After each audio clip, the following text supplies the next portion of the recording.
Okay, hope everyone's doing well on this beautiful Friday. Happy Friday, y'all.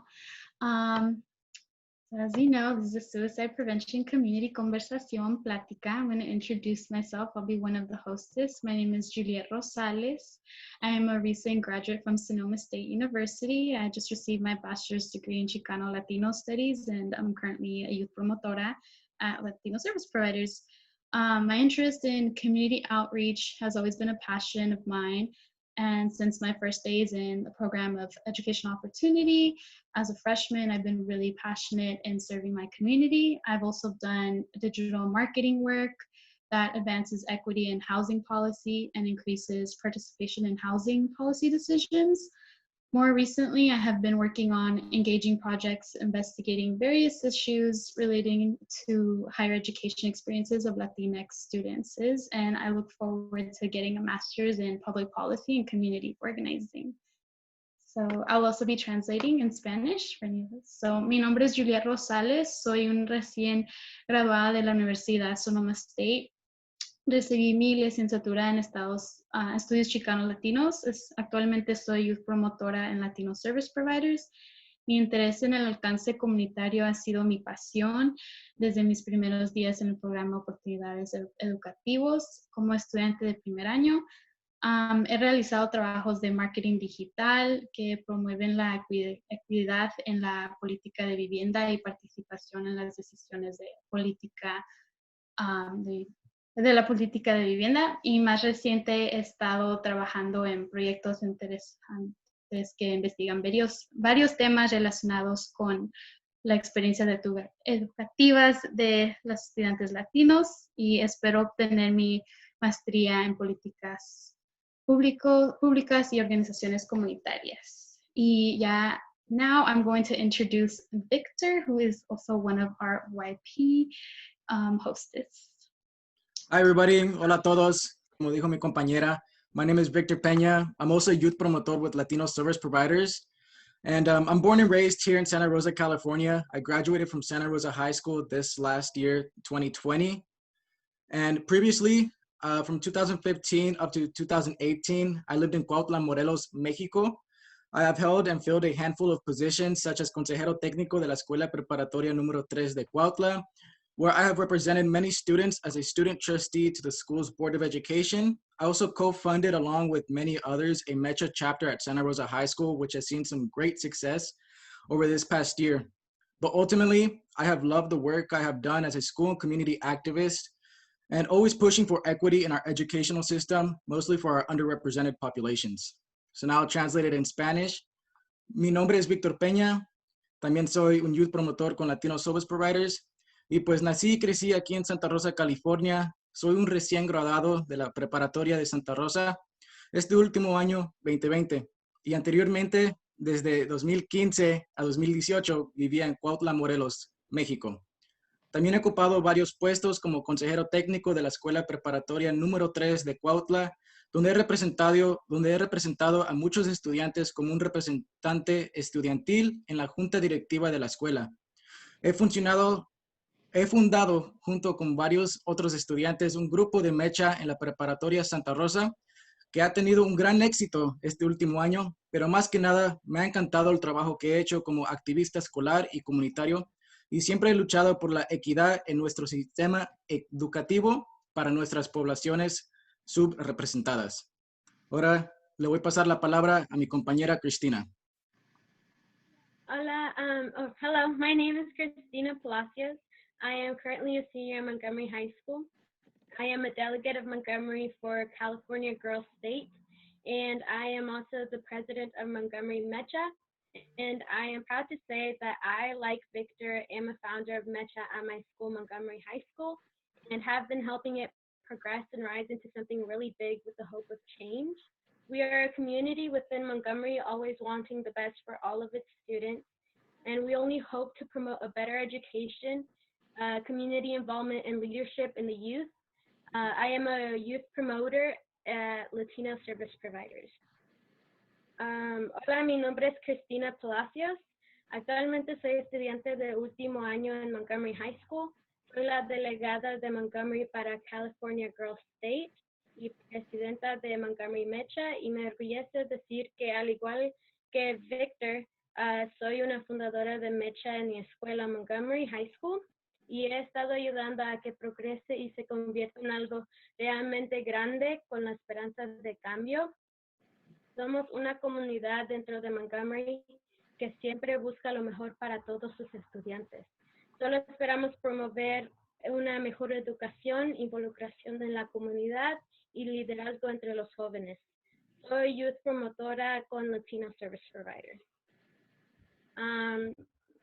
Juliet, Victor, and I are only 3 students, part of the larger group of students who organized this event. The full group also includes Jaime Lopez, who is a SRJC student, Jesus Rosales, recent graduate of Sonoma State University, Miguel Moreno, also an SRJC student and recent graduate of Elsie Allen High School, Isabel Reciño, who is an SRJC student, Yahaira Hernandez, who is currently an RUP student, Jocelyn Villalobos, who's in Santa Rosa High School, and Mar Rivas, who is also in Santa Rosa High School. Juliet y Victor y yo somos 3 estudiantes, parte de un grupo más grande de estudiantes quienes coordinaron este evento. El grupo completo incluye a Jaime López, que es estudiante en SRJC, Jesús Rosales, recién graduado de Sonoma State University, Miguel Moreno, estudiante de SRJC, recién graduado de Elsie Allen High School, Isabel Reciño, que es estudiante de SRJC, Yahaira Hernández, estudiante en RUP, Jocelyn Villalobos, estudiante de Santa Rosa High School, y Mar Rivas, estudiante de Santa Rosa High School también. Y ahora Juliet va a presentar a nuestros speakers. Thank you, Christina.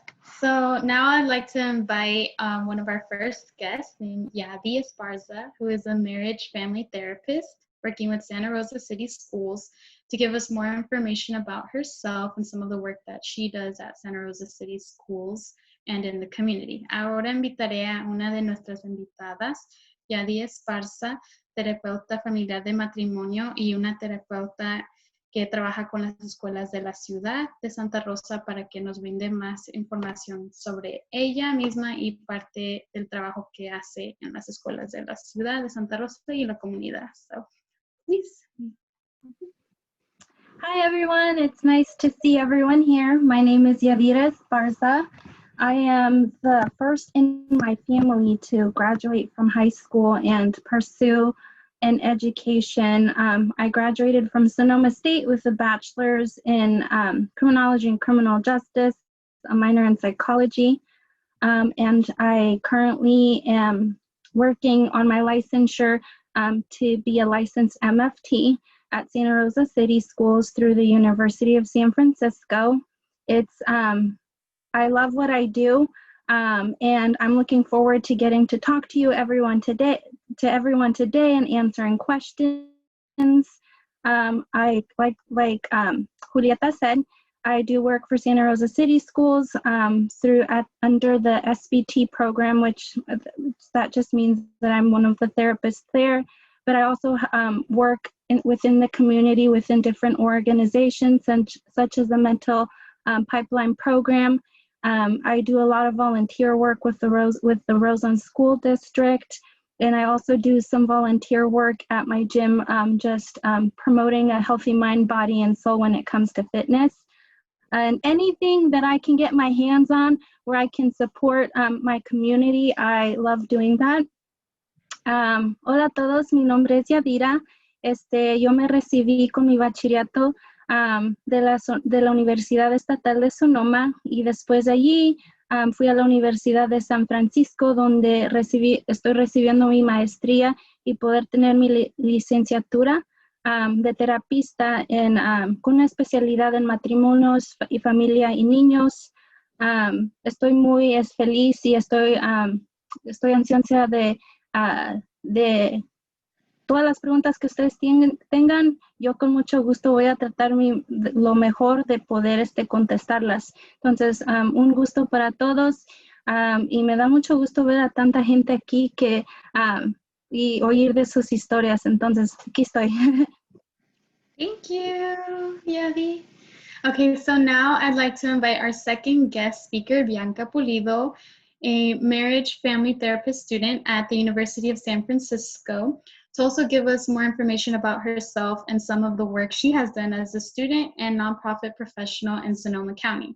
So ahora invitaré a nuestra segunda invitada, Bianca Pulido, estudiante de terapia en la Universidad de San Francisco, para que también nos brinde más información sobre ella misma y parte del trabajo que ha realizado como estudiante y profesional en el condado de Sonoma.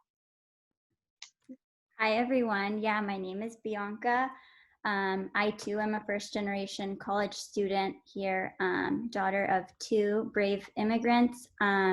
I was born and raised here, and like a lot of you guys, I went to Santa Rosa High School. I attended the JC, where I got my AA in psychology and an emphasis on children in the justice system.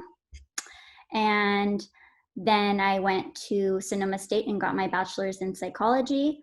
And then I did some work around at the Boys and Girls Club as a program coordinator, and got to jump around all of the county as a sub.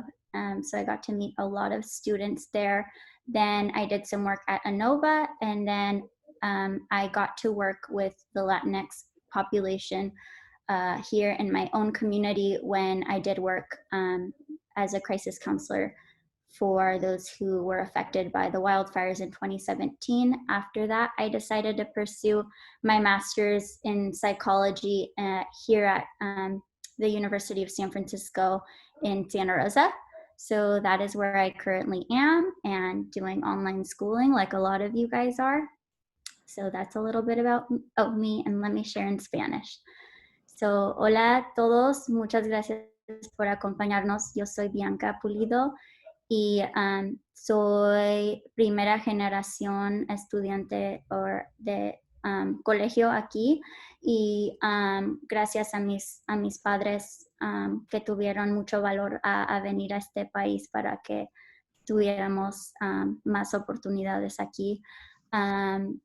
Nací aquí y crecí aquí, y como muchos de ustedes atendí la preparatoria de Santa Rosa High School y Sonoma State, donde agarré mi bachelor's en psychology, mi licenciatura, y también he hecho un poco de estudios sobre niños en what would you say? Children in the Justice. So del Centro de Justicia, para tener ese reconocimiento, y luego ahorita estoy haciendo mi maestría en psicología tras la escuela de la Universidad de San Francisco, y ahora estoy en los pasos donde Yadira estuvo hace un año. Y un placer para estar con ustedes hoy. Thank you so much, Bianca and Yadi, for that lovely intro.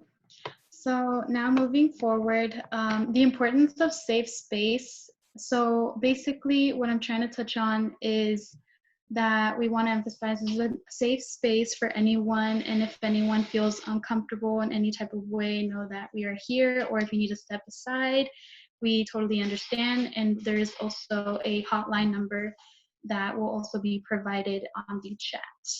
So, por importancia de espacio seguro, queremos darles saber que hay un recurso de conocimiento de un hotline número que va a estar en el chat, para si por algo ocupan su espacio o se sienten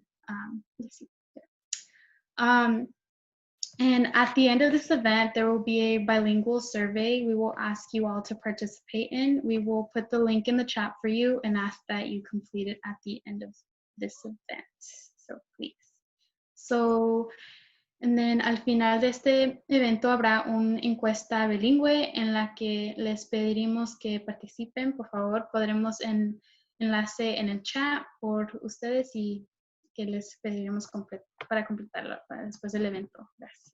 And so now we will start off on what is suicide prevention, que es la prevención del suicidio.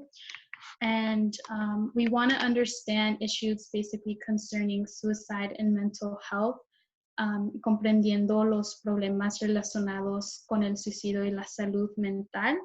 And we also want to reduce access to means of self-harm and following up with loved ones. That are just some of the, and those are just some of the actions we can take to help others. So, reducir el acceso a medios de autolicencia y hacer un seguimiento de los seres. And all right. And como dijo mi compañera, bueno, pues the purpose of today's conversation is really to educate our local community on suicide and to have a professional conversation with professionals in this field while also digging into community and cultural stigmas to hopefully start conversations and not have topics such as suicide stigmatized any longer. El propósito de la conversación de hoy es educar a nuestra comunidad sobre el suicidio y tener un diálogo profesional con expertos en este tema de hoy, e igual indagar en los estigmas comunitarios y culturales para que con suerte iniciar otras conversaciones y dejar de estigmatizar temas como el suicidio. Ahora a continuación le pasaré la palabra de nuevo a mi compañera Juliet, que empezaré con las preguntas a nuestras compañeras Bianca y Yadi. Thank you, Victor. So now we will start off the questions in whatever order who would like to go first. Welcome to. So my first question is, how would you encourage the Latinx community to create a safety plan, and how would that look like? And I'm going to repeat it in Spanish. So, ¿cómo animaría a la comunidad Latinx a crear un plan de seguridad y cómo sería?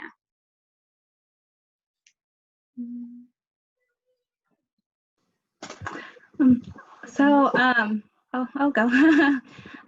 So in the Latinx community, I think something that's very beautiful about our culture that I love to embrace is that we're natural storytellers. So starting off on this platform, it takes a lot of bravery to step on here and talk about a topic that's so stigmatized in our community. So by starting off on this platform and having those brave conversations and through storytelling, I think that that's how, by word of mouth, we talk, it gets around in our community. That's the beauty. And that's how we can start talking about safety plans and having, I haven't been feeling well and I feel like I don't want to be here anymore. So just through the power of story and one story, I think that that's how we can talk about safety plans and just weave it in. So that's how I would start. That's how I would start a safety plan and talking about it through the power of voice and story. Like I said, we're natural storytellers. I love to tell stories. Also, I'll say it in Spanish. Yo creo que una manera de poder empezar sobre planes de seguridad a referencia de cuando estamos hablando sobre el suicidio, lo que estaba diciendo es que lo bello de nuestra comunidad, de nuestra cultura, es que somos naturalmente, nos gusta contar cuentos, somos platicadores, somos una comunidad grande.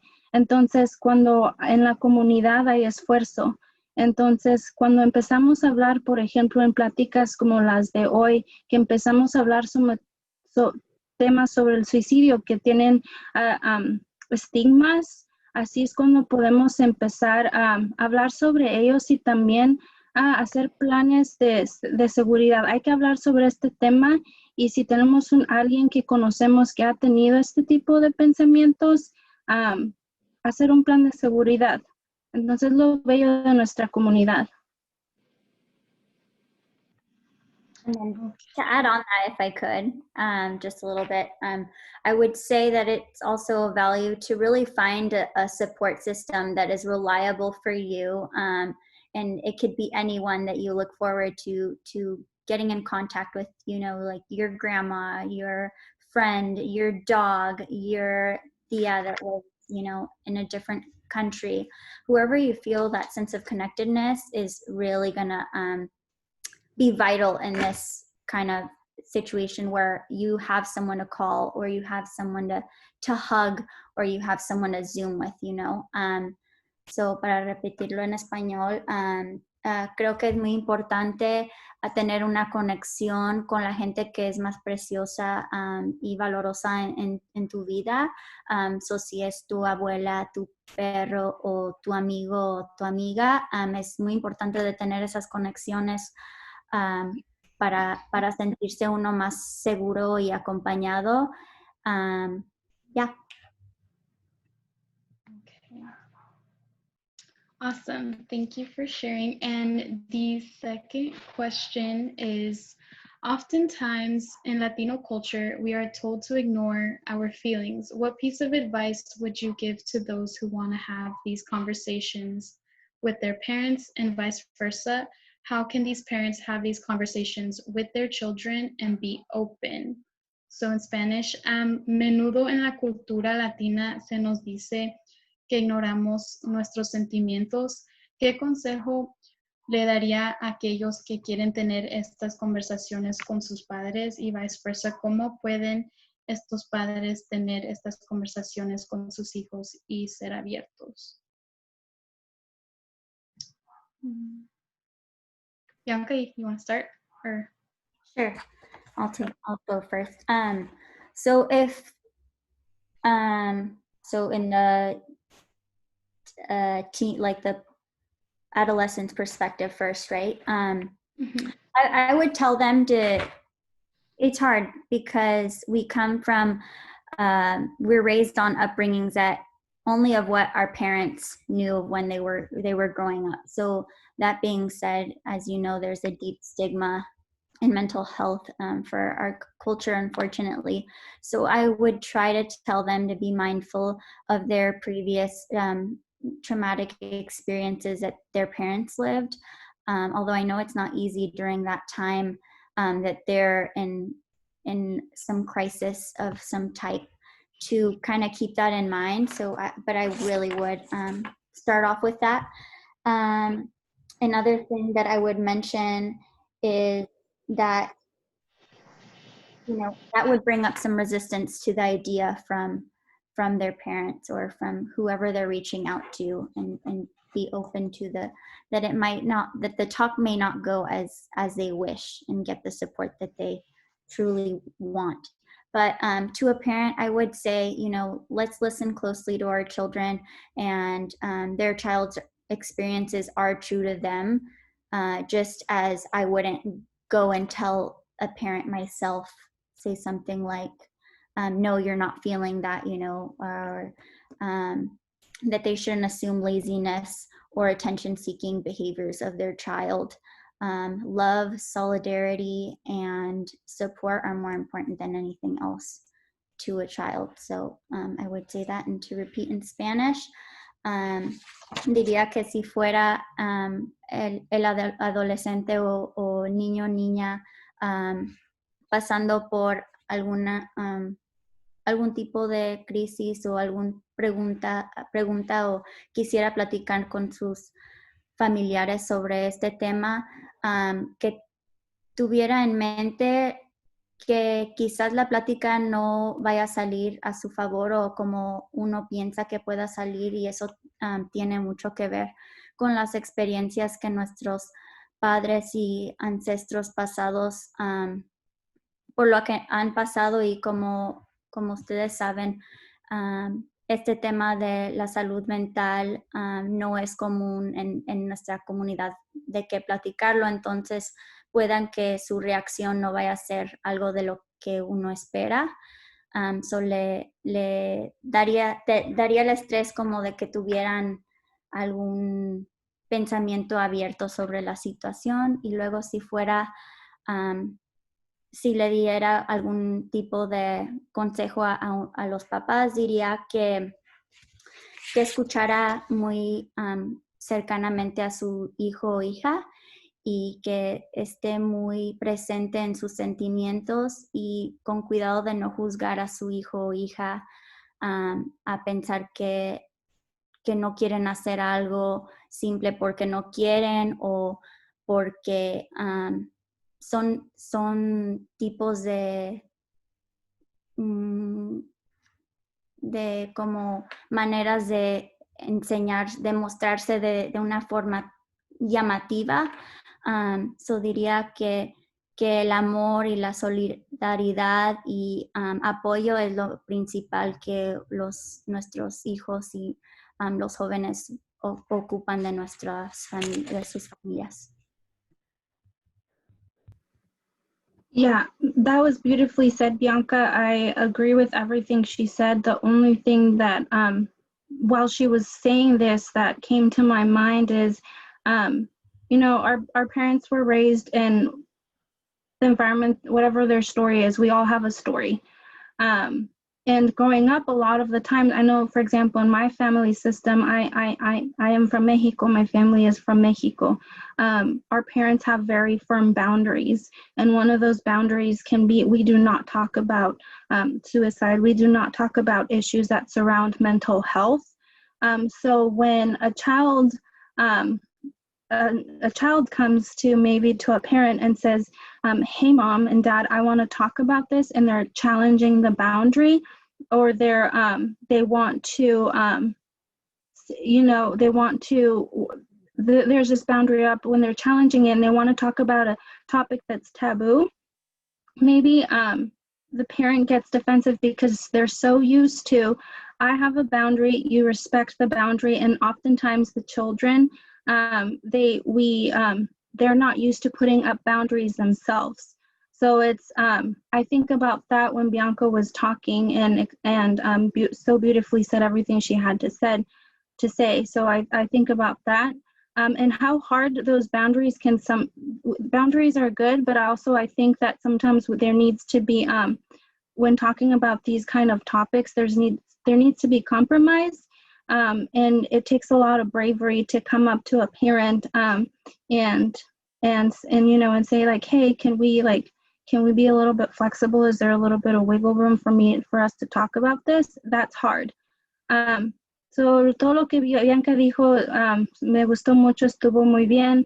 Lo único en lo que pensé cuando ella estaba hablando eso es, por ejemplo, yo soy de México, mi familia es de México, y a veces tenemos el límite en nuestra cultura de que el límite es de que no vamos a hablar de esto porque esto es algo de que es tabú, no se hablan, quizás no existe.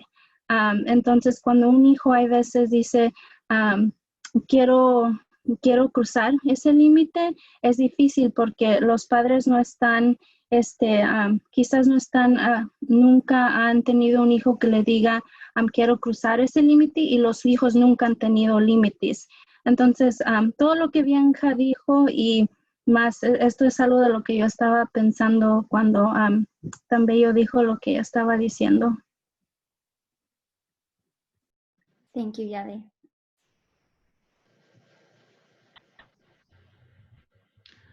Okay, thank you, Yadi, and thank you, Bianca. And now we will be moving on to Victor's questions. If you would like to. Hello, everybody. Again, my name is Victor Peña, and I wrote a couple of questions, but ultimately, I kind of just wanted to focus on two. And the main one is, what are some indicators to look out for to prevent a possible suicide? O sea, ¿cuáles son algunos indicadores a tener en cuenta para prevenir un posible suicidio?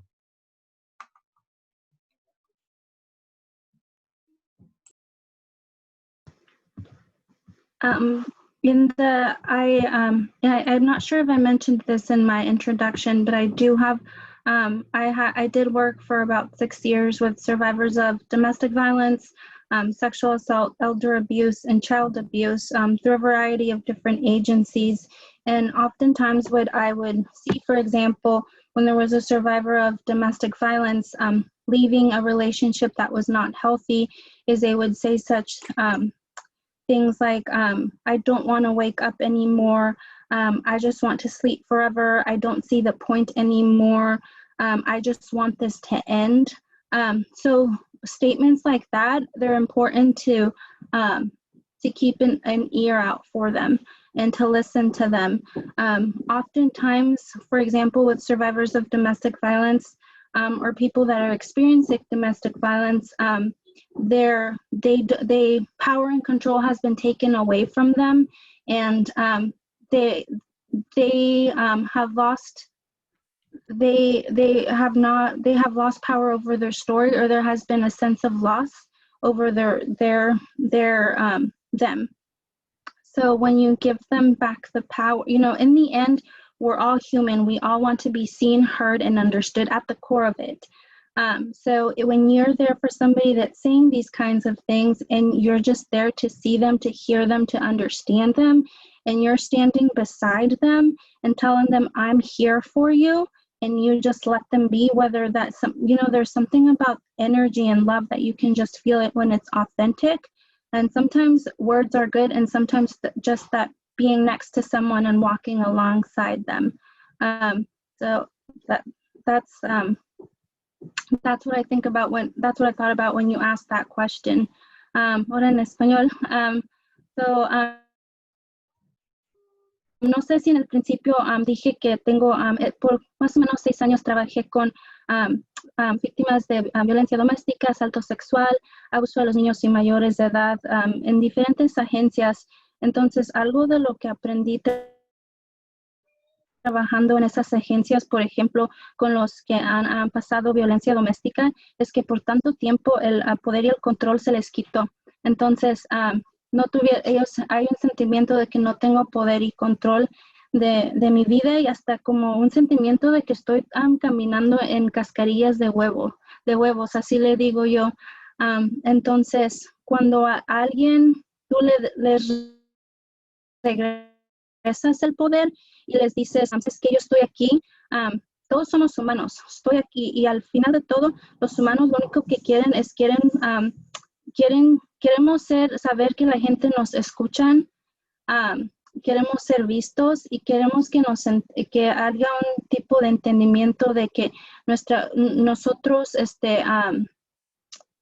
valemos. Entonces, cuando alguien, por ejemplo, que ha dicho cosas como, ya no quiero estar aquí, quisiera dormir para siempre, ya nada, ¿para qué vivo? Cuando dicen cosas como así, y tú hay veces, solo con decir, ¿sabes qué? Estoy aquí, déjame caminar contigo. Eso ayuda mucho. Solo el saber que alguien está allí, que alguien está allí para caminar contigo y te está regresando el poder de tu vida. Entonces, eso vale oro. Hay veces tan solo sentar en silencio con alguien, la energía, uno sabe cuando el amor está allí. Nosotros sabemos cuando tan solo con la energía, con la sonrisa, con la manera de que hablamos o ponemos nuestros cuerpos, tan solo estar allí. I agree very much with everything that Yadi said. Her experience is valuable to our time here together.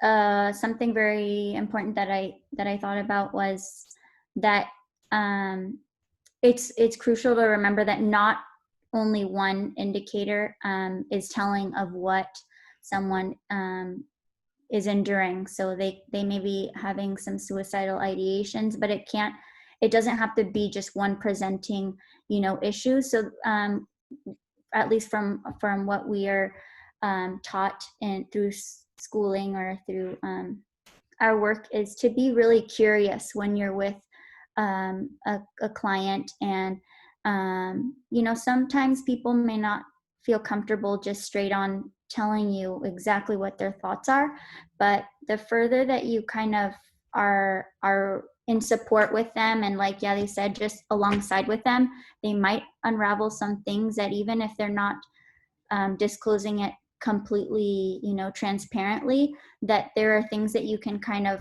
put together. And if you have some further inquiry or question, then you can directly ask them, do you have thoughts about harming yourself, and do you have a plan, and do you know who you can reach out to, and then implementing that safety plan again.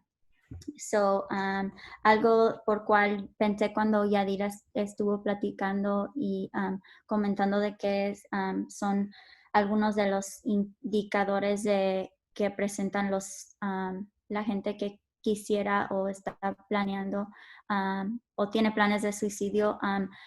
Estaba pensando de que no hay nada más un indicador, que hay pueden ser muchas cosas por cual uno va notando que, por ejemplo, van por alguna ruta de que lo están planeando, y a veces, o cuando nos entrenan o tras nuestros estudios,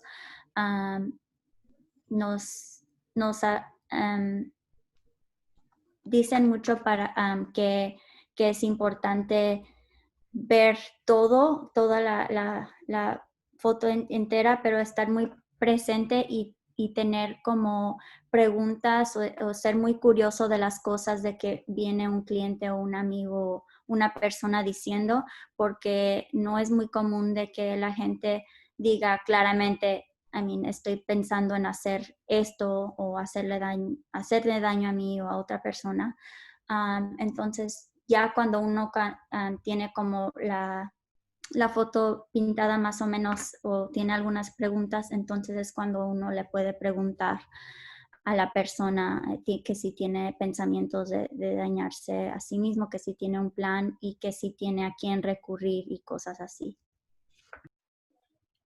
All right, thank you very much, Yadi and Bianca. You know, that was, I guess, a really interesting and well-explained answer to what I had asked. Y nomás le dije, muchas gracias, Yadi y Bianca. Creo que la respuesta es, bueno, pues nos trajeron mucha información a cómo tomar los pasos para sí ver y aprender cuáles son los indicadores de un posible suicidio y qué proceder si vemos que sí hay indicadores.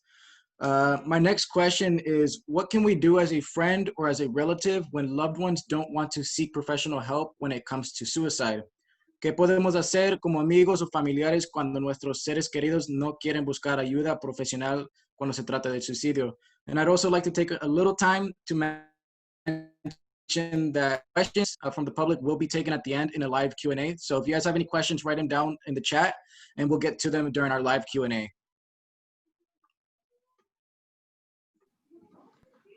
For this question, I would love to hear from the audience, just because I'm curious to see what you all think and what you all have to say to Victor's question. So, para esta pregunta me gustaría saber de la gente que está en la audiencia, qué piensan ustedes, cuáles son sus opiniones, porque sé para diferentes personas se ve diferente. Entonces, por ejemplo, yo sé que yo soy bien platicadora y si a mí alguien me pregunta algo, yo voy a platicar. Pero hay gente que no es como yo, que les gusta hacer, que es más silencia. Entonces, me gustaría saber sobre la audiencia, ¿qué opinan ustedes a la pregunta de Víctor? And I can repeat the question if anybody needs it. Or I guess I'll just do that right now. Can you repeat the question? Yeah. What can we do as a friend or as a relative when loved ones don't want to seek professional help when it comes to suicide? ¿Qué podemos hacer como amigos o familiares cuando nuestros seres queridos no quieren buscar ayuda profesional cuando se trata del suicidio? I can answer this, like, from my part. So, I think I don't actually know if this is like the right thing to do, but I personally would like seek advice from like a professional and like ask, like, not disclose anything to them about that person, because obviously it's like personal and private.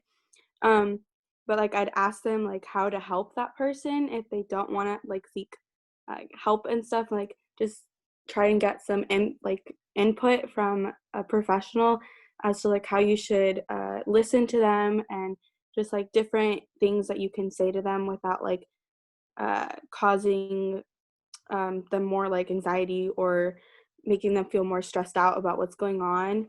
I also think like if it's like if like their life is genuinely in danger, like you know that they're going to try and hurt themselves or someone else, I think it's important to tell someone about it because it's the safety of them and another person.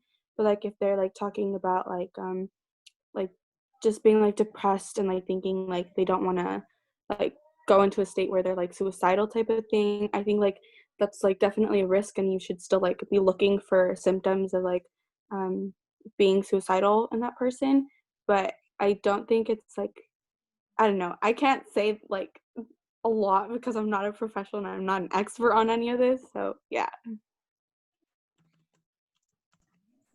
Gabriela, you are an expert. Thank you. Yeah, you're an expert in life, and every opinion, like, I love it. Everything you said is perfect. Sí, yo creo que tú eres un experto en la vida porque todo lo que me dijiste me gustó. Anybody else would like to share? I'm a very curious person. ¿Alguien más le gustaría compartir? Something from like somewhat personal experience is that so it kind of goes along with what Gabriela said, like I try to do like the most I can to see if I could like take the professional help to them without like actually like getting help for me in order to help them. And I thought that was a super good point that she made, because it's something that really becomes like important when you're in that situation. But personally, I just kind of like this type of topic is always so interesting to me because like it's really important. So I further do like my research and try to put myself in their shoes. And I just kind of like offer my support, whether it be emotional or physical, to make sure that they don't feel alone, and that I just try to like make them see stuff from different perspectives. Like I'm not necessarily like, oh, well, you just shouldn't do it. Like it's more like I try to support them and show them the different perspective of everything, like, and try to change like the topic in some way, like not necessarily like stop talking about their feelings, but like we could talk about their feelings and stuff, but going towards like how you can go past it because you're strong, like encouraging them as I go. I'm really bad at like speaking at how I do it, but yeah, I'm a really optimistic person, and so I try to like give that energy off to whoever I'm talking to or helping at the time. So like if that's even a friend and stuff, like I just try to give off that energy that everything's gonna be okay, even if the situation doesn't feel like it right now. Because it's definitely scary to deal with your friends like going through that type of chapter. And I mean, it does get to the point where you want to seek help for them, but it's not really your place, you know, if it's something super private. And like, you know, like there is a limit. I knew that this went like the opposite way I wanted it to go, but I just think it's super important to just communicate that you're there for them and that you're going to get them the help if they want it and if they need it, and to show them that they really do matter more than they think they do. And yeah, that's pretty much it. Yeah. I think that was awesome to mention, Alejandra. If you were my friend and I were to recur to you, I would feel so held being around you, and to know that you would provide some safety for me. It is not a simple subject, you know, this is hard, and the people that are struggling with this are people in our everyday lives, you know, they're people that are dear to us. So I think that the points that you bring up were very real and exactly the type of conversation that we need to be having.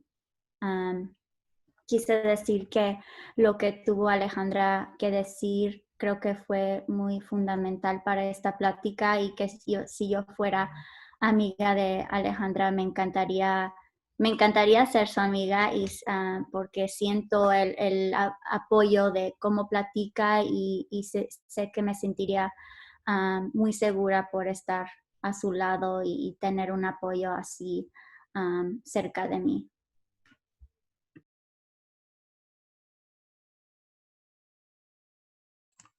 Yeah, thank you again, Yadi and Bianca, for responding to the public's, I guess, questions and really just translating what they said. And thank you again for everybody in the public that did respond to my question. Muchas gracias a Yadi y Bianca otra vez por responder y por más que nada traducir lo que nos ha comentado el público, y gracias al público más que nada por aprovechar ese tiempo e interactuar con nosotros, igualmente como Yadi y Bianca, pero ustedes también trabajando con nosotros en esta plática comunitaria. Y creo que ahorita le voy a pasar la palabra a nuestra compañera Cristina para que ella siga con las preguntas de ella misma. Now I'm going to give the word to my friend and colleague Cristina, who's going to continue with some more questions. Thank you, Victor. So my first question would be, what kind of language should we use and not use when speaking to someone who may be thinking of harming themselves? Mi primera pregunta sería, ¿qué tipo de lenguaje debemos usar o no usar al hablar con alguien que puede estar pensando en hacerse daño?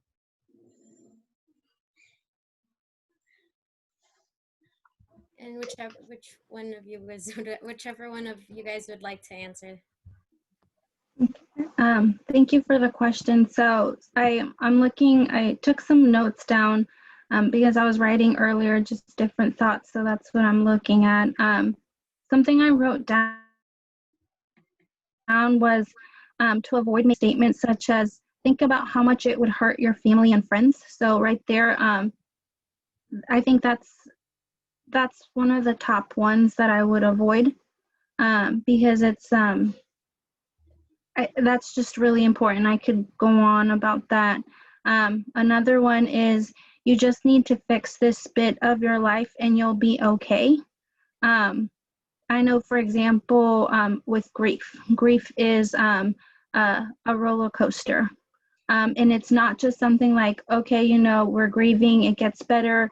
It's like we're down here and then it gets better, and it's, you know, we feel better after it. It's a roller coaster and it's a lifelong journey. Sometimes we just have to find coping skills. So it's like one day we feel great and one day it's not linear. That's what I'm trying to get to it.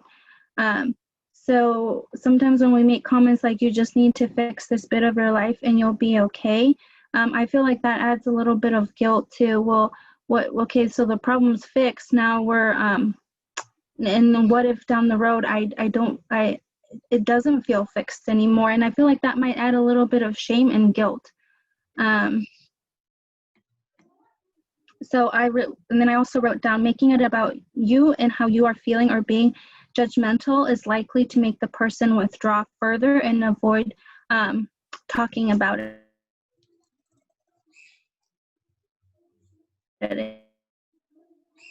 again. So I wrote that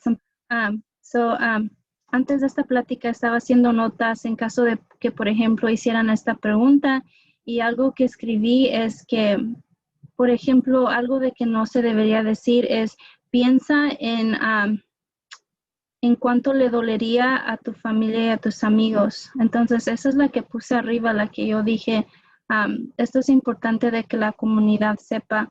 También puse la otra que se me vino a la mente, de la que yo había oído cuando he trabajado con gente, es no decir cosas como, solo ocupas de arreglar este pedacito de tu vida y vas a estar bien.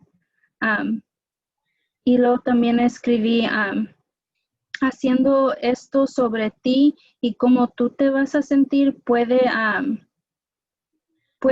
la persona la que te está sintiendo, que está pensando quizás en suicidio, puede decir que quizás lo estés juzgando, quizás ellos se sientan juzgados. Y la persona se puede, en vez de acercarte más y quizás sentirse un poco más a gusto contigo y querer platicar más, va a decir, ¿sabes qué? No. Y se va se va a alejar más de ti.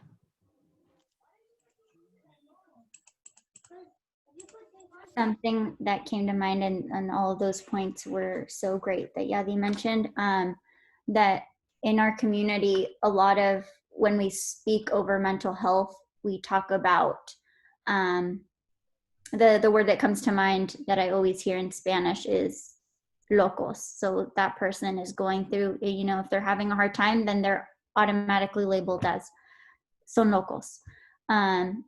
So I would just try to, maybe if you don't understand or you don't get it, maybe do some further exploration or research, or even type it into Google, you know, questions about this topic, because it's so important. We hear things like when someone is doing this, like personally, I had a death in the family and no one spoke about the subject in relation to this, and esa no es cosa de Dios, you know, something to that way of, we're not even going to talk about it, but this person did something horribly bad and it was that person, you know, it was nothing to do with the family dynamic or the environment. So that kind of language, I think it's very stigmatized in our culture. So algo que quise agregar de aparte de lo que dijo Yadi, que me agradó mucho, fue que cuando pienso en esto, la palabra más común que gente usa es que esto, que si alguien está pasando por esto, indica que son locos, y ya no preguntan más sobre el tema, es algo que ya cierran y nunca más se abre. Es como que todos deberíamos de ser callados sobre este tema. Yo personalmente pasé por una situación donde un familiar murió por su suicidio, y ya nunca pudimos platicar sobre el caso, y escuché mucho sobre que eso no fue cosa de Dios de tomar esa decisión, porque fue la decisión de esa persona. Another thing that just came to mind, that when we talk about this, that we should say things like that person died of suicide, didn't commit suicide. That kind of sticks the blame on that person rather than the factors like the social context and the environment that person is predisposed to or currently enduring.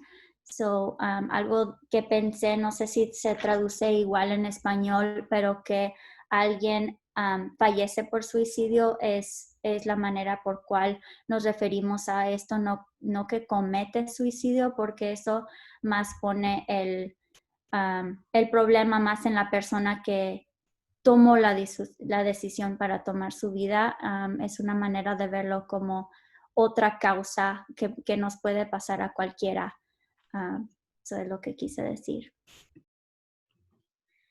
I don't know if I'm putting you on the spot, Stephanie, but can I invite our program manager to actually give us a little bit of an explanation of what we talked about yesterday, where we don't want to use like committed suicide, or I don't know if you want to explain that to us. I think this would be like a great example to use that wording. Yeah. Hi, everyone. I'm Stephanie. I'm the program manager for the Youth Promotor program at Latino Service Providers. Yo me llamo Stephanie. Yo manejo el programa de Youth Promotores and Latino Service Providers.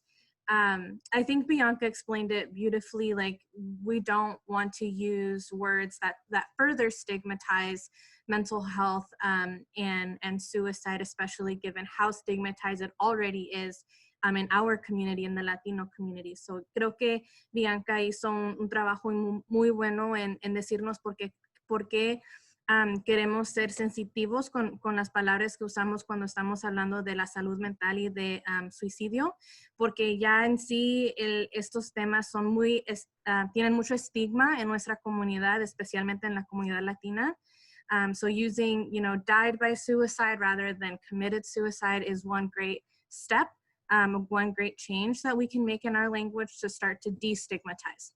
So usando palabras como o frases como morir por suicidio o de suicidio en vez de cometió o no sé si la traducción es igual en español, pero queremos usar palabras que no va a promover ese estigma. So, queremos usar palabras como murieron por suicidio. Thanks, Victor. Yes, thank you. Muchas gracias.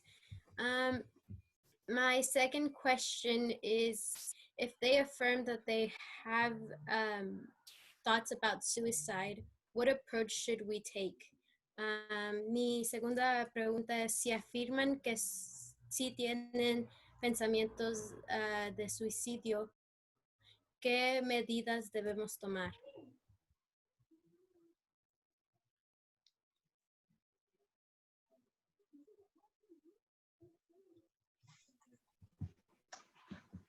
Okay, so that's a good question. When people say those kinds of statements, I was listening to Dr. Salvador Trevino today, and he mentioned this, like, what do we do when people say these kinds of things? And something he said that really stuck with me was, when this happens, people have a sense of loss of meaning, hope, love, or they've lost a child and a spouse.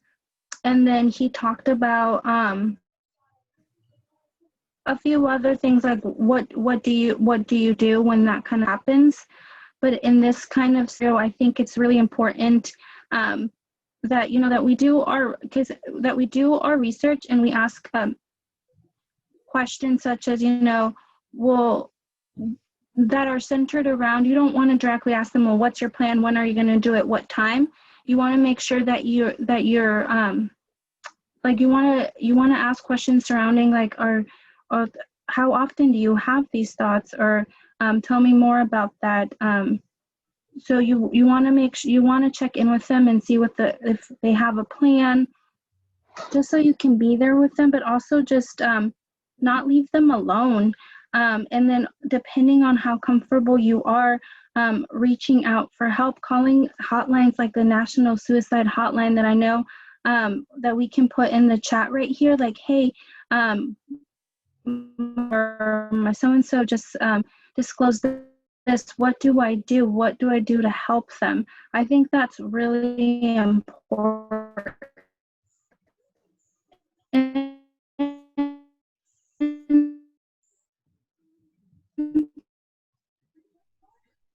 I think she's cutting off. Yeah, Yadi.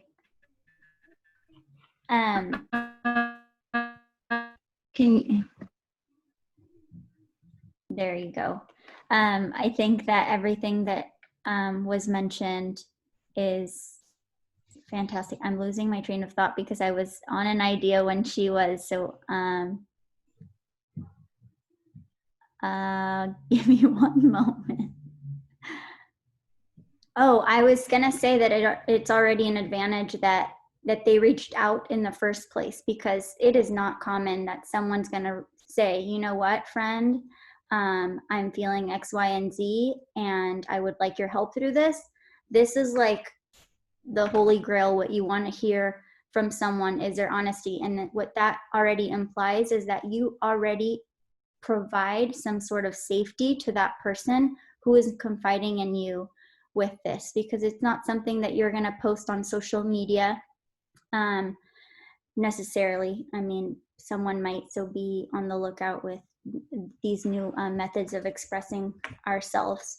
Algo que quería mencionar, que todo lo que Yadi dijo me pareció muy bien, es lo que uno debe de verificar, pero que también estaba pensando en que uno, al oír eso, al escuchar eso es valioso a saberlo, porque no es, como ya hemos platicado, no es común que alguien te diga que está teniendo estos pensamientos o que ha creado un plan.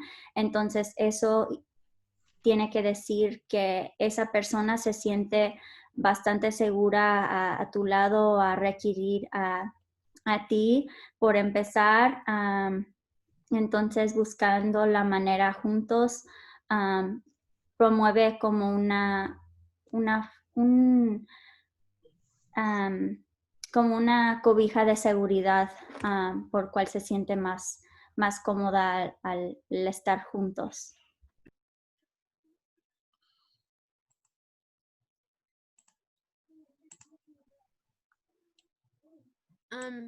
If Yadira, if your internet is better right now, do you want to continue with your comment, your answer?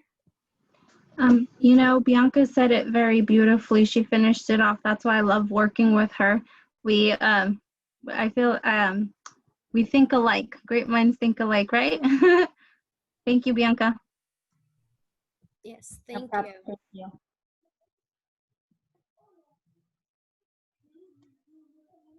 So now it's 6:05. We kind of went a little bit over, but now is the live Q&A from the public. So ahora es tiempo de las preguntas del público. Si alguno de ustedes tiene preguntas, si quiere alzar su mano o hacer una pregunta, está bien. I think we had, okay. I know we had one question in the actual chat that I'm looking at it right now, de Maria del Puente, and it goes as, oftentimes parents are burnt out with work. What advice would you give them in regards to self-care? It is not in our culture to think that because work is valued and rewarded. So what would we do, I guess, to move forward self-care in the Latino community? Can I say something? This is María del Puente. Bueno, mi nombre en realidad es María Catalán de Manieri y soy la mamá de Stephanie Manieri. Y la pregunta por la cual lo hice, porque mi hija y también su esposo Jorge, y eso era muy para mí extraño que me preguntaran, ¿qué haces para cuidarte a ti? Y cuando tuve una entrevista con un trabajo que me interesó, también me preguntaron esa pregunta. Y para mí fue muy importante que me preguntaran, ¿y cómo te cuidas? Y como dije ahí en el chat, ponemos valor en nuestro trabajo, porque el trabajo es valorado y también es recompensado. Y entonces es muy importante que a una temprana edad, para mí reconocer que es muy importante que nuestros hijos, que nuestras mamás, nosotros, hay los que van a ser futuros padres de familia, que pongamos un énfasis en el cuidado de uno mismo, porque vamos a estar cambiando nuestras futuras generaciones. Y entonces, so what I said not too long ago, Stephanie and George asked me about self-care. And when I went to for an interview, I was asked about self-care. And that was so new to me, because I learned that when you work hard, it's valuable and you are rewarded for it. And I think that now I'm at 49 years old. I think that if we start talking about it with our kids, as moms too, like take care of ourselves. Yes, work is important. Yes, work is valuable. Yes, work, but it's not everything. It's a means to support your family, but we shift focus of what it is to be, I think, my opinion, we switch, our mentality is like work, and it's okay, but I think we need to find ways, I need to find ways to like how to have that balance. So, ¿cuál es el consejo de cómo ustedes, promotores jóvenes, van a también aplicarlo a la vida de ustedes? Y cómo pueden también dar el consejo cuando estén hablando con los papás, con los jóvenes respecto a este tema de cuidarse uno, porque creo que Eso es es muy importante en un futuro para prevención de salud mental. Gracias. Maria, when you were talking, I resonated with what you said a lot. So being the daughter of immigrant parents and then being raised in a household where I'm taught that the more you work and the more rewards, the more fruits you will see. I learned early on that if I work, and no break, that's what I need to know. So up until recently, when I started my master's program, I learned about self-care because I was starting to feel burned out.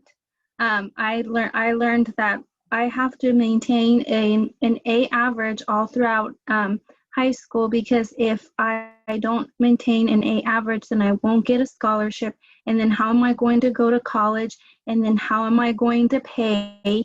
And these were just assumptions that nobody was telling me this. I was just through different lived experiences, this is what I was gathering, and I was putting it into one in my head. So I learned I have to work because I need that scholarship to pay for school. Then I went to my undergraduate program, and then I said, see, I worked so much that I was able to get funding for my school. I need to keep on working because, that's what we're taught. Somos trabajadores, we're hard workers. So then I am like, okay, work, no free time. And then I got a partial scholarship and some other assistance for my master's program. And I'm like, see, again, I have to work. Every day's a new day. I can and I will, but I also need to work.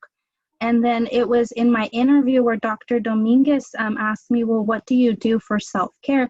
And that's when I sat down and I said, sweet baby Jesus, what do I do for self-care? I don't know what I do for self-care. And it takes a lot of work, a lot of inner work to look people. Like, for example, I'll share, I've known Bianca for many years, and it takes people like Bianca, my loved ones, to point it out, or to someone outside to point it out, like, hey, you seemed a little bit burnt out. So I encourage everyone to reach out to, if you feel comfortable enough with our loved ones or people we care about, like, hey, you look a little tired, like, what are you doing to take care of yourself? And it wasn't there until I sat in my interview where I sat down and I took a deep breath and I said to myself, I need to create a self-care routine because I'm tired. And I still have work I want to do, but I also want to create those boundaries. And also taking into consideration our culture, I'm a female, so I'm a female that grew up in a culture that there's a lot of machismo, so I didn't have boundaries. And I'm the oldest, so I don't come first. I have to make sure that my siblings are taken care of, my family is taken care of. I have no boundaries. I will work so I can keep on moving forward in my career, or so that my family is taken care of.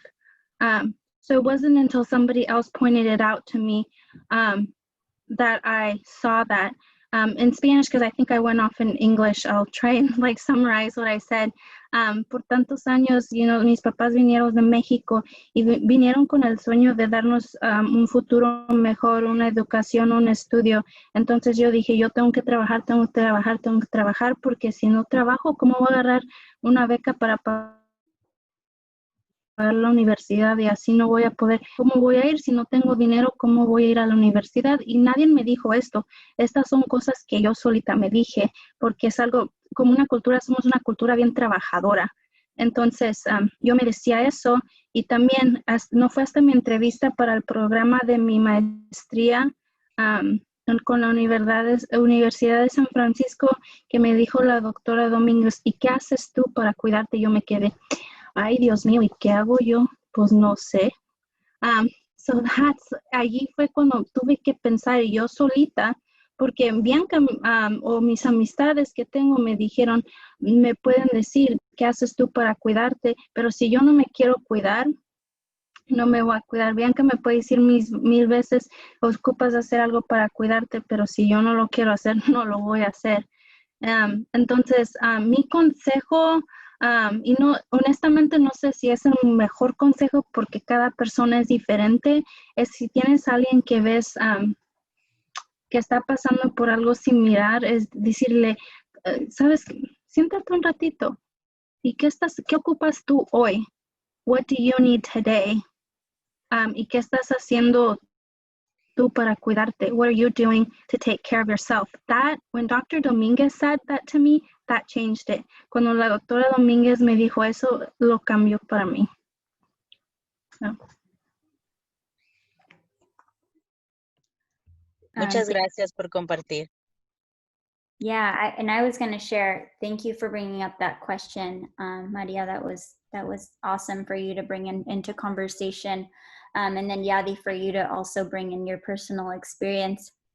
That being said, I was thinking, and I like that you guys both mentioned the difficulties that there are on a day-to-day basis to even think about this, especially when we have this to-do thing and our mentality is structured around labor and just doing it every day. So from what I've learned, we should be choosing or implementing something that we can do on a day-to-day basis that is manageable. So don't choose some type of self-care that is something like, you know, going somewhere that you can't even go or doing X, Y, and Z that is just not tangible in that day or in that moment. But also, so doing like short-term self-care, but also thinking about like long-term. So like in a month, what would I like to do for self-care then? So maybe like going to the beach with your family if you're not able to that week, or if you're able to take a drive by yourself but you're not able to that day, then keeping in mind something for a further time that you could do for yourself. So maybe, for instance, like the day-to-day thing could be like inquiring some movement, going on a walk, you know, calling your comadre or compadre. Something like that is so important on our day-to-day to get us through, and especially through these times that we're going through. So quería decir que aprecio mucho que María hizo esa pregunta y que dejó que todos nosotros escucháramos y tuviéramos la conversación sobre eso, y que Yadira pudo usar su experiencia personal y demostrarnos que en su vida cómo es eso de autocuidado. Y algo que quería mencionar es que deberíamos enfocarnos en cosas que podemos hacer de día a día. So, pueden ser cosas como el movimiento físico, llamándole a una comadre, a un compadre, a un amigo.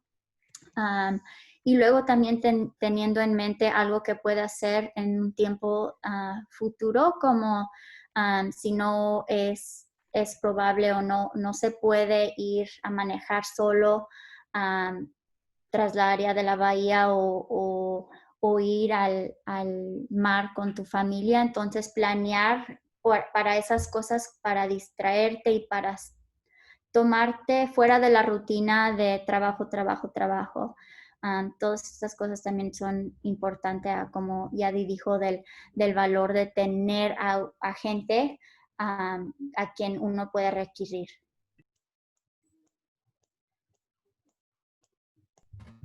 Thank you for those, your answers and those words. Those are really powerful. We also have our next question from Sarah Underwood. Her question was, if a friend tells you in confidence that they're having suicidal thoughts, is it a good idea to tell their spouse, or could that be seen as a breach of confidentiality and possibly harm the friendship? So tenemos una pregunta de Sarah Underwood, que dice, si un amigo te dice en confianza que está teniendo pensamientos suicidas, ¿es una buena idea decírselo a su pareja o podría verse como una violación de la confidencialidad y posiblemente dañar la amistad?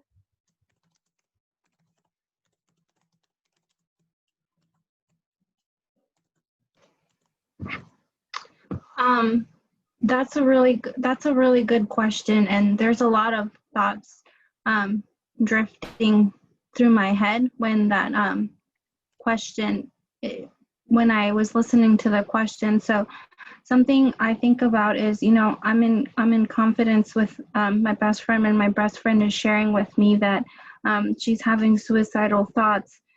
Do I go tell her spouse? My answer would, or significant other, my answer is no, but also having that conversation with them, you know, I'm really worried for you, and I thank you for sharing this with me. I want to let you know you're not alone. You are my best friend, and this is how I would handle it with that person, not as a therapist, but as someone that, as a friend. I'm very worried for you. I'm concerned. I'm afraid for you. I love you. What can I do to help you? I'm here for you. And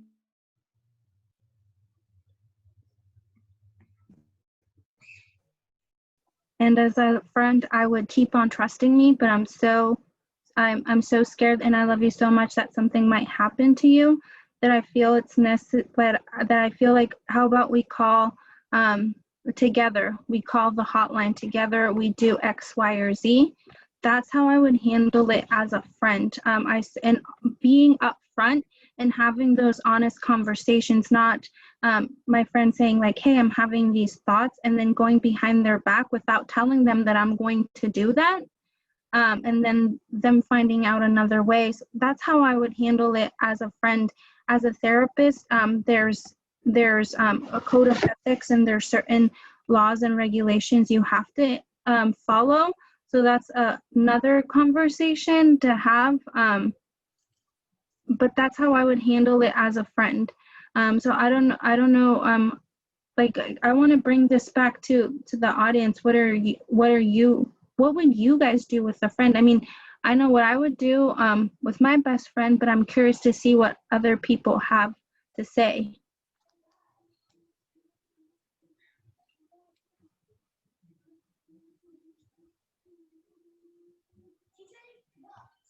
I'm talking again, but this time it's going to be short. I wanted to add on to my other point that, like, whenever I talk to them, I always try to, like, make them see the situation as they're not the issue, but this is what's happening, and you're feeling this way, and it's completely valid because you have this going on for you.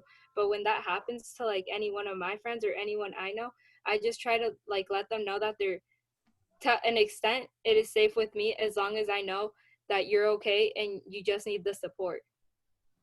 Mm-hmm. Unless they're literally telling me that they're going to jump off a bridge and they have it planned for a date and time, then I just, like, pay closer attention, obviously, but I just try to make them feel valid, so then, and understood, so then they don't have to resort to that. You do, Alejandra, you do your, it sounds like you come across as somebody that's very empathetic and sympathetic, and I admire that greatly about you. I think Bianca said it earlier, like, if you were my friend, I would really appreciate you. I like what you just said. I like everything about it. So thank you. Those words mean a lot.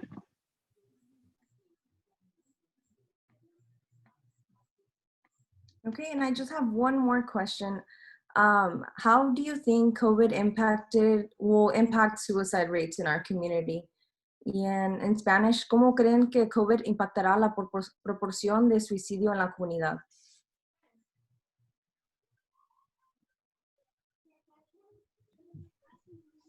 I personally see this issue becoming more and more prevalent as we had suicide rates go up, and I don't know the stats, but when the recession hit, and we know, and I am blanking out on his name, but how we just saw hit the news about the gentleman, and I'm really blanking on his name, from Garibaldi in our Latinx community, who was suffering through these changes and these impacts that the pandemic and these times are bringing upon us. So I just see it, striking up. So if we can have more talks like these and have this awareness amongst us, we can make great change. So a la respuesta de Isabel, nada más quería mencionar que yo siento que este es un tema por cual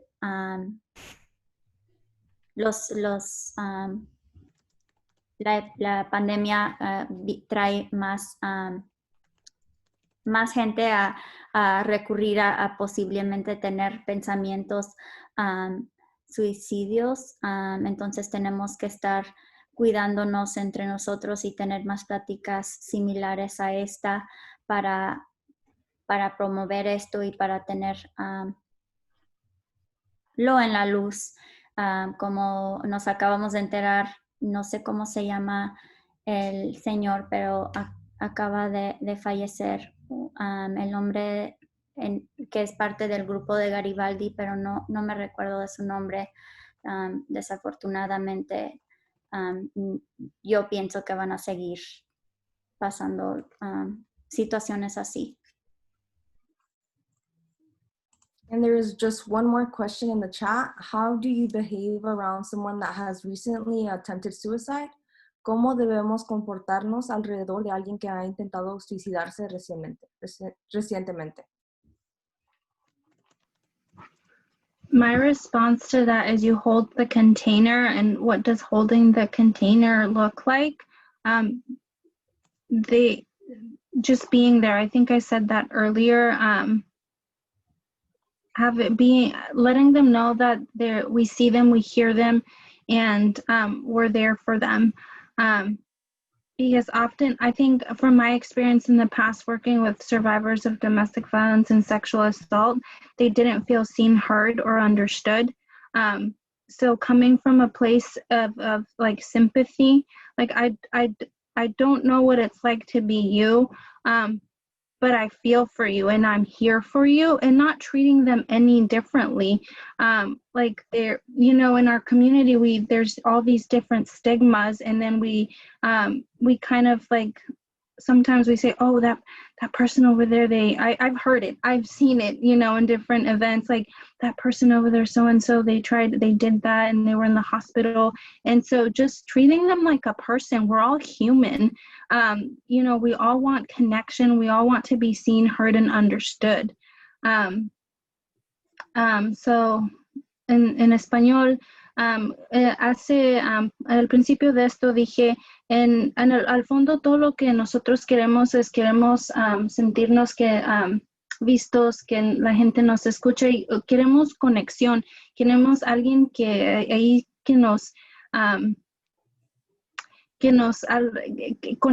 conexión humana. Y yo he visto a veces en nuestra comunidad, desafortunadamente, cuando ha habido una situación así, que hay veces, el comadrear es bueno, pero a veces nos pasamos, que estamos, no, pues fulana de fulano, que estaba en el hospital, que porque trató de suicidarse, y pues, ¿tú crees que va a decir la gente? Entonces, cambiar nuestras palabras y verlo por con los ojos a través de empatía y simpatía. ¿Sabes qué? Estoy aquí para ti. O hay veces ni siquiera decir palabras, pero solo estar ahí con esa persona y tratarlo como un humano, no como, ya diría mi abuelita, como un marciano. Entonces, una persona, porque todos somos personas y todos merecemos ese mismo respeto. All right, thank you very much, Yadi, for your explanation, and thank you everybody who participated, and honestly, thank you everybody else who was here. I'm just gonna move us real quick right into our survey that we mentioned at the beginning. It shouldn't take too long, it's just a couple of questions. The link is actually in the chat, so you guys can follow the link and do the survey. And Stephanie, yes, it takes about 2 minutes. So the survey should take about 2 minutes, roughly the time that it's gonna take for us to finish this meeting. So if you guys don't mind heading over there to do that. Will we be coming back, Stephanie, by any chance? That's up to you. You're the hosts. Okay, perfect.